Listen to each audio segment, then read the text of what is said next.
जिस मनुष्य की मृत्यु होने वाली होती है वह बोलना चाहता है लेकिन बोल नहीं पाता।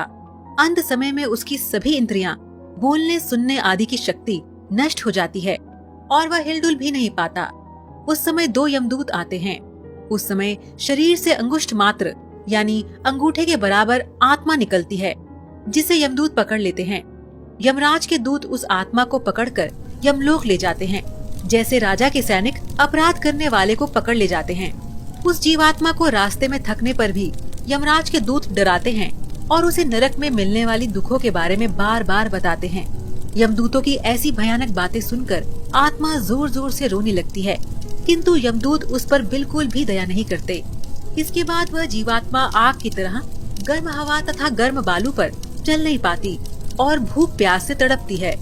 तब यमदूत उसकी पीठ पर चाबुक मारते हुए उसे आगे ले जाते हैं। वह जीव जगह जगह गिरती है और बेहोश हो जाती है, फिर उठकर चलने लगती है। इस प्रकार यमदूत जीवात्मा को अंधकार वाले रास्ते से यमलोक ले जाते हैं। गरुड़ पुराण के अनुसार यमलोक 99,000 योजन यानी 1 योजन बराबर होता है 4 कोस यानी 3 से 16 किलोमीटर। वहाँ यमदूत पापी जीव को थोड़ी ही देर में ले जाते हैं।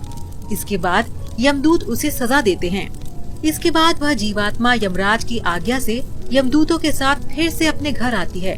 घर आकर वह जीवात्मा अपने शरीर में पुनः प्रवेश करने की इच्छा करती है, लेकिन यमदूत के बंधन से वह मुक्त नहीं हो पाती और भूख प्यास के कारण रोती है।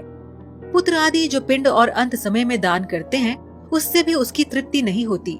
इस प्रकार भूख प्यास से युक्त होकर वह जीव यमलोक जाता है।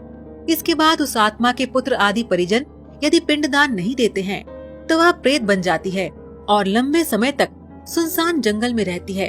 गरुड़ पुराण के अनुसार मनुष्य की मृत्यु के बाद 10 दिन तक पिंडदान अवश्य करना चाहिए। पिंडदान से ही आत्मा को चलने की शक्ति प्राप्त होती है। शव को जलाने के बाद मृत देह से अंगूठे के बराबर का शरीर उत्पन्न होता है। वहीं यमलोक के मार्ग में शुभ अशुभ फल को भोगता है।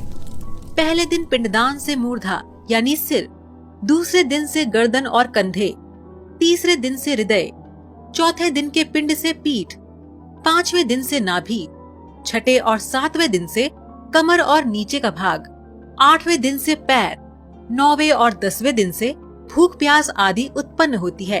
यमदूतों द्वारा 13वें दिन आत्मा को पकड़ लिया जाता है। इसके बाद वह भूख प्यास से तड़पती हुई यमलोक तक अकेले ही जाती है। 47 दिन तक लगातार चलकर आत्मा यमलोक पहुंचती है। तो इस प्रकार मार्ग से 16 पुरियों को पार कर जीव यमराज के पास पहुंचता है। तो दर्शकों, हम उम्मीद करते हैं कि आपको ये वीडियो पसंद आया होगा।